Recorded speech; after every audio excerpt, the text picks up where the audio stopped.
Oi, gente, tudo bem? Que a graça e a paz de nosso Senhor Jesus Cristo esteja com todos. Hoje nós vamos ler em Atos dos Apóstolos, nós vamos ler 22, 23 e 24. Antes, vamos orar? Vamos abaixar as nossas cabeças, fechar os nossos olhos e falar com o nosso Deus. Senhor, nosso Deus e Pai, em nome de nosso Senhor Jesus Cristo, Senhor, estamos na tua presença para pedir ao Senhor perdão por tudo que fizemos de errado, Senhor. Tudo o que lembramos e o que não lembramos também, Senhor, que o Senhor possa nos perdoar. Te agradeço, Senhor, por mais este dia, pelo alimento que o Senhor tem nos dado, pela salvação, pela proteção. Obrigado, Senhor. Obrigado por estar sempre junto conosco, nos ajudando. Peço a Ti, Pai, que nos ajude com a leitura da Bíblia, nos dê entendimento, sabedoria para entender a Tua palavra, Pai. Ajude-nos, Senhor. Fique conosco, nos dando força e coragem, Senhor, para continuarmos a leitura da Tua palavra, Pai. Peço também a Ti, Senhor, por todos os irmãos, que o Senhor abençoe e proteja todos os irmãos da IBJ, os pastores e todos os irmãos em Cristo do mundo todo. Que o Senhor proteja cada um, Senhor. E também te peço pelos missionários, Senhor, que o Senhor supre as necessidades deles, Pai. E também te peço para que o Senhor intervenha nessas guerras, Senhor. Cada dia mais o país entra em guerra, Senhor. Tenha misericórdia, Pai. Cuide de todos nós, Senhor. Leva a paz para Jerusalém. Leva a paz para esses países que querem guerra. Senhor, cuide, Pai. Faça segundo a tua vontade, Senhor. Mas cuide de todos os inocentes, Pai. E eu peço que o Senhor abençoe e proteja todos os nossos familiares. E em nome de nosso Senhor Jesus Cristo, Senhor. Amém. Então, gente, para quem ainda não se converteu, não aceitou o Senhor Jesus como seu único Senhor e Salvador, aproveite que o dia pode ser hoje. Aproveite enquanto ainda você está vivo, né? Para aceitar o Senhor, porque depois que a gente morre, aí não tem mais jeito. O importante é aceitar o Senhor Jesus agora, enquanto somos vivos. Temos que aceitá-lo, e Ele é o único caminho que nos leva à vida eterna. Ele mesmo disse: eu sou o caminho, a verdade e a vida. Ninguém vai ao Pai a não ser por mim. Então, Ele é o caminho, tá? Então, vamos começar a leitura. Meus senhores, irmãos e pais, escutem o que eu vou dizer a vocês em minha defesa. Quando o ouviram falar em hebraico, eles ficaram mais quietos ainda. Então Paulo disse: eu sou judeu, nascido em Tarso, na região da Cilícia, mas fui criado aqui em Jerusalém como aluno de Gamaliel. Fui educado muito rigorosamente dentro da lei dos nossos antepassados. Eu era muito dedicado a Deus, como todos vocês aqui também são. Persegui os que seguiam este caminho e fiz com que alguns fossem condenados à morte. Prendi homens e mulheres e os joguei na cadeia. O grande sacerdote e todo o conselho superior podem provar que estou dizendo a verdade, pois eu recebi cartas deles, escrita para os irmãos judeus que moram em Damasco, e fui até lá para prender os seguidores deste caminho, e trazê-los presos com correntes a Jerusalém, a fim de serem castigados. Paulo conta a sua conversão. E Paulo continuou: eu estava viajando já perto de Damasco e era mais ou menos meio-dia. De repente, uma forte luz que vinha do céu brilhou em volta de mim. Eu caí no chão e ouvi uma voz que me dizia: Saulo, Saulo, por que você me persegue? Então eu perguntei: quem é o Senhor? Eu sou Jesus de Nazaré, aquele que você persegue, respondeu ele. Os homens que viajavam comigo viram a luz, porém não ouviram a voz de quem falava comigo. Eu perguntei: Senhor, o que devo fazer? E o Senhor respondeu: levante-se e entre na cidade de Damasco. Ali alguém vai lhe dizer tudo o que Deus quer que você faça. Aquela luz brilhante tinha me deixado cego. Por isso os meus companheiros me pegaram pela mão e me levaram até Damasco. Havia ali um homem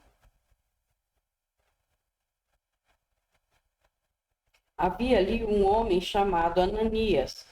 Ele era religioso, obedecia à nossa lei e todos os judeus que moravam em Damasco o respeitavam. Esse homem veio me procurar. Chegou perto de mim e disse: Irmão Saulo, veja de novo. No mesmo instante, comecei a ver de novo e olhei para ele. Então ele disse: Saulo, o Deus dos nossos antepassados escolheu você para conhecer a vontade dele, para ver o seu bom servo, e para ouvir o servo falar com você pessoalmente.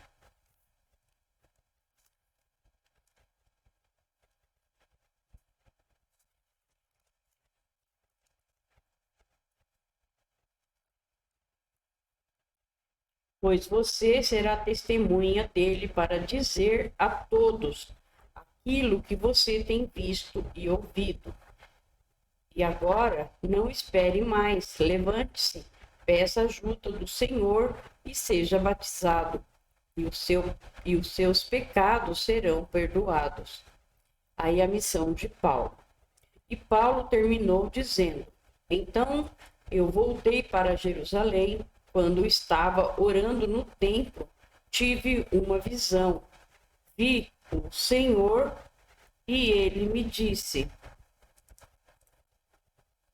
saia depressa de Jerusalém, porque as pessoas aqui não aceitarão o que você vai dizer a meu respeito. Eu respondi: Senhor, eles sabem muito bem que eu ia às sinagogas e prendia os que criam em ti e batia neles. Quando estavam matando Estevão, que falava a respeito de ti, ó Senhor, eu estava ali concordando com aquele crime. E até tomei conta das capas dos assassinos dele. Aí o Senhor disse: vá, pois eu vou enviá-lo para bem longe, vou enviá-lo aos não-judeus. A multidão ficou ouvindo Paulo até que ele disse isso, mas aí eles começaram a gritar com toda a força: matem esse homem, ele não merece viver. Eles gritavam, sacudiam as capas no ar e jogavam poeira para cima. Então o comandante mandou que os seus soldados levassem Paulo para dentro da fortaleza. Mandou também que o chicoteasse para que ele contasse por que a multidão estava gritando contra ele. Porém, quando o estavam amarrando para chicoteá-lo, Paulo perguntou ao oficial romano que estava perto dele: será que vocês têm o direito de chicotear um cidadão romano? especialmente um que não foi condenado por nenhum crime? Quando o oficial ouviu isso, foi falar com o comandante e disse: o que é que o senhor vai fazer? Aquele homem é cidadão romano.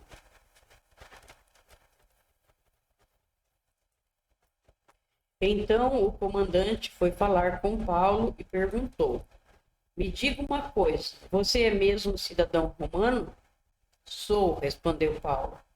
Aí o comandante disse: eu também sou, e isso me custou muito dinheiro. Eu também sou, e isso me custou muito dinheiro. Paulo respondeu: pois eu sou cidadão romano de nascimento.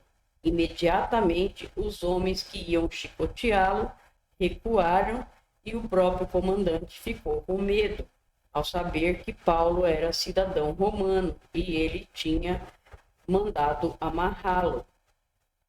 Paulo diante do conselho superior.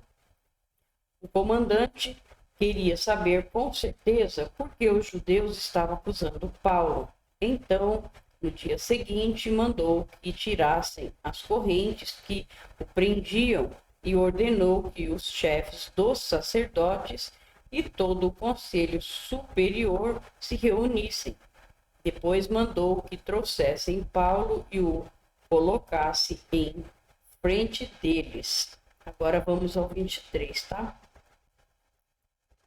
Então Paulo olhou firmemente para os membros do conselho e disse: meus irmãos, tenho vivido até hoje com a consciência limpa diante de Deus. Mas Ananias, o grande sacerdote, mandou que os homens que estavam perto de Paulo dessem um tapa na boca dele. Aí Paulo disse a Ananias: hipócrita, Deus o castigará por isso. Você está sentado aí para me julgar de acordo com a lei, não é? Então, como é que mandou bater em mim? Isso é contra a lei.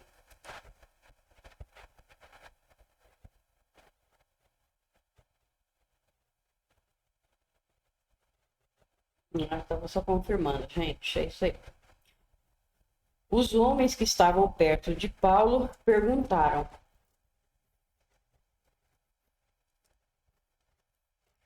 você está insultando o grande sacerdote, servo de Deus?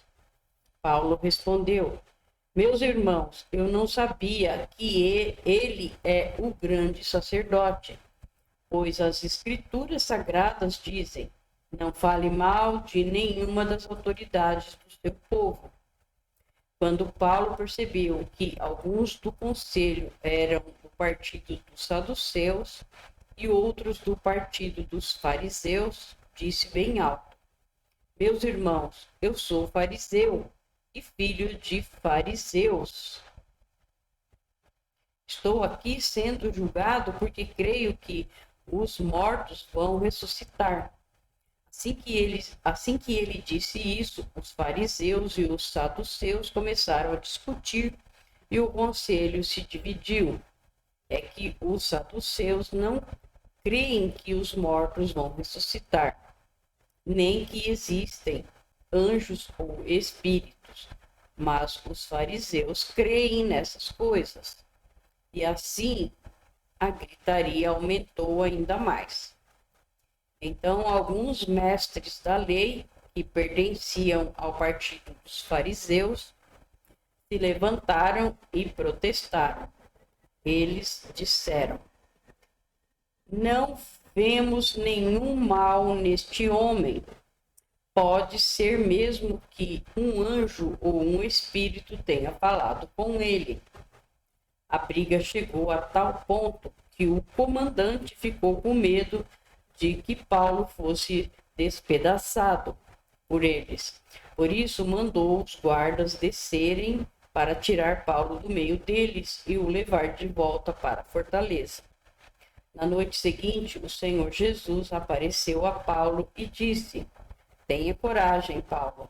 Você falou a meu respeito aqui em Jerusalém e vai falar também em Roma. Aí vem o plano para matar Paulo. Na manhã seguinte, alguns judeus se ajuntaram e juraram que não iam comer nem beber nada enquanto não matassem Paulo. Os homens que combinaram fazer isso eram mais de 40. Eles foram falar com o chefe dos sacerdotes e com os líderes do povo e disseram: nós fizemos o seguinte juramento, que Deus nos amaldiçoe se comermos ou bebermos qualquer coisa enquanto não matarmos Paulo. Agora, vocês e o Conselho Superior mandem pedir ao comandante que traga Paulo aqui. Digam que estão querendo examinar melhor o caso dele. Então, antes que ele chegue, nós estaremos prontos para matá-lo. Plano diabólico, né? Mas o filho da irmã de Paulo ficou sabendo do plano. Ele entrou na fortaleza e contou tudo a Paulo. Então Paulo chamou um dos oficiais e disse: leve este moço ao comandante. Ele tem uma coisa para contar a eles. O oficial levou o moço ao comandante e disse: aquele preso que se chama Paulo mandou-me chamar e pediu que eu trouxesse este moço, porque ele tem uma informação para o Senhor.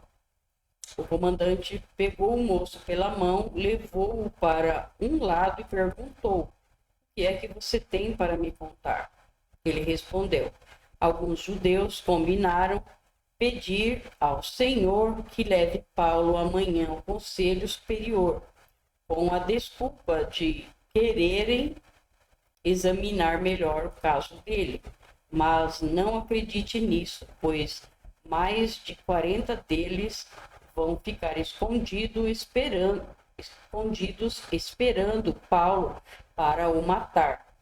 Todos eles fizeram este juramento: que Deus nos amaldiçoe se comermos ou bebermos qualquer coisa antes de termos matado Paulo. Eles estão prontos para cumprir o juramento e esperam apenas saber o que o Senhor vai resolver. Então o comandante respondeu: não diga a ninguém que você me contou isso. E mandou que o moço fosse embora.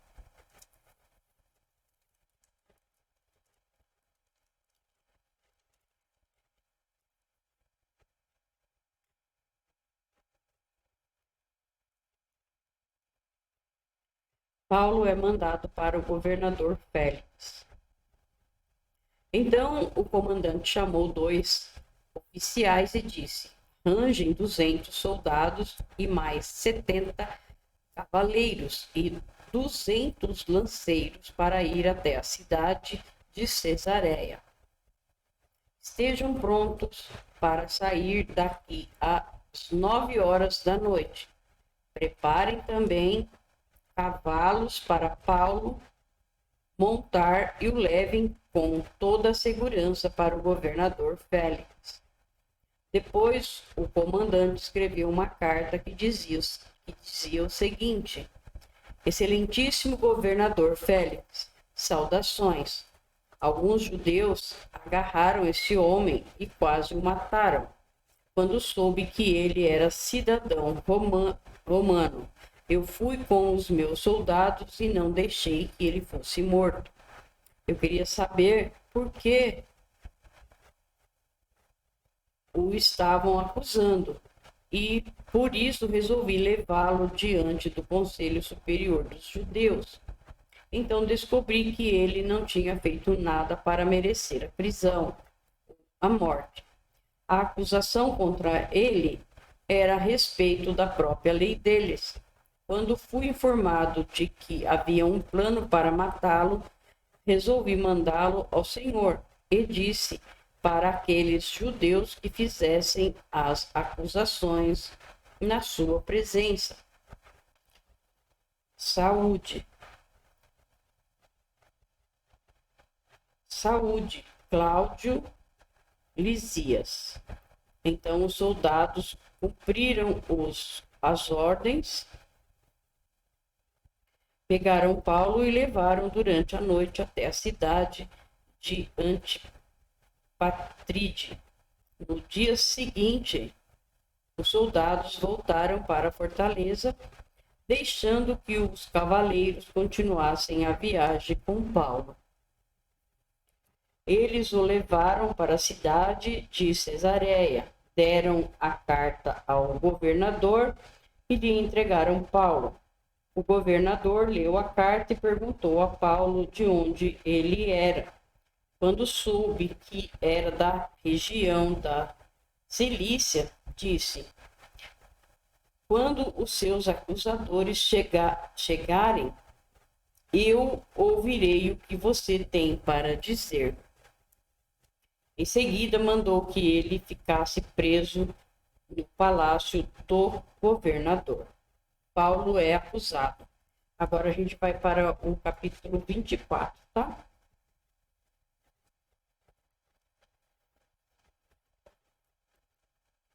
Cinco dias depois, o grande sacerdote Ananias foi até Cesareia com alguns líderes do povo e com um advogado chamado Tértulo.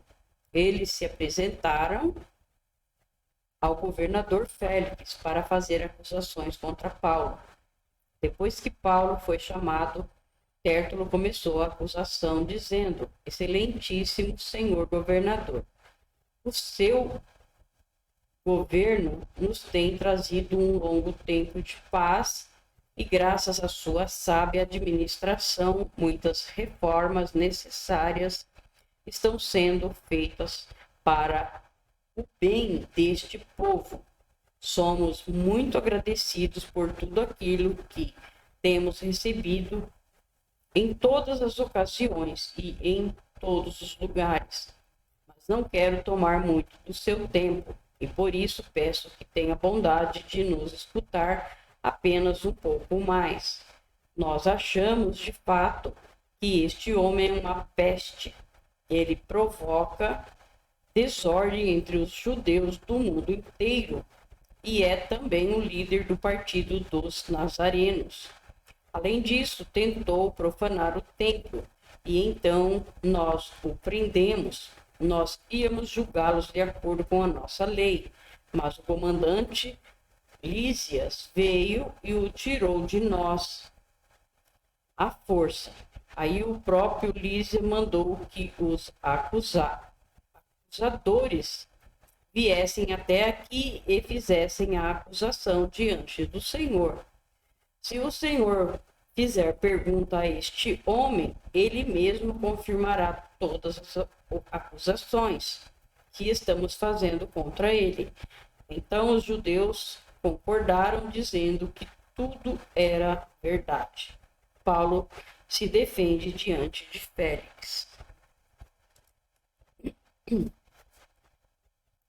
O governador fez sinal para que Paulo falasse. Então ele disse: eu sei que há muitos anos o Senhor é juiz do povo judeu, e por isso eu me sinto à vontade para fazer a minha defesa na sua presença. Como o Senhor mesmo pode comprovar, faz apenas 12 dias que fui a Jerusalém para adorar a Deus. Os judeus não me viram discutindo com ninguém nos pátios do templo, nem agitando o povo nas suas sinagogas, ou em qualquer outro lugar da cidade. E eles não podem provar nenhuma das acusações que agora estão fazendo contra mim. Porém, uma coisa confesso ao Senhor: eu sigo o caminho que os judeus dizem ser falso, mas é desse modo que sirvo a Deus dos nossos antepassados. Creio em tudo o que está escrito na lei de Moisés e nos livros dos profetas. Eu e os meus acusadores temos essa mesma esperança em Deus. Todos vão ressuscitar, tanto os bons como os maus. Por isso faço tudo para sempre ter a consciência limpa diante de Deus e das pessoas. E Paulo continuou. Depois de ter ficado fora de Jerusalém durante alguns anos, voltei para lá a fim de levar algum dinheiro para o meu próprio povo e para oferecer sacrifícios. Quando estava fazendo isso, depois de eu ter acabado a cerimônia de purificação, alguns judeus me encontraram na área do templo. Não havia muita gente comigo, nem desordem. Porém, alguns judeus da província da Ásia estavam lá. São eles que devem se apresentar diante do Senhor e fazer as acusações, se é que tem alguma coisa contra mim. Ou então que estes homens que estão aqui digam se, quando eu estiver diante do Conselho Superior, eles me acham culpado de qualquer crime. Quando estava de pé diante deles, eu apenas disse em voz alta: hoje estou sendo julgado por vocês, porque creio que os mortos vão ressuscitar. Então Félix, que estava bem informado a respeito do caminho, deixou a questão para depois, dizendo a eles: quando o comandante Lísias chegar, eu resolverei o caso de vocês. Ele mandou que o oficial pusesse um guarda para tomar conta de Paulo e ordenou que lhe dessem alguma liberdade e licença para receber a ajuda dos amigos. Paulo diante de Félix e Drusila. Alguns dias mais tarde, Félix veio com Drusila, a sua esposa, que era judia, mandou chamar Paulo e o ouviu falar a respeito da fé em Jesus Cristo. Mas quando Paulo começou a falar sobre uma vida correta, o domínio próprio e o dia do juízo final, Félix ficou com medo e disse: agora pode ir, quando eu puder chamarei você de novo. Além disso, Félix esperava que Paulo lhe desse algum dinheiro. Por isso, o chamava muitas vezes e conversava com ele. 2 anos depois, Pórcio Festo ficou no lugar de Félix como governador. Félix queria agradar os judeus, por isso, ao sair, deixou Paulo na prisão. Obrigado, meu Deus, por mais essa leitura. Obrigado, Senhor, por estar conosco, Pai. Peço ao Senhor que abençoe e proteja cada um de nós. Em nome de nosso Senhor Jesus Cristo. Amém.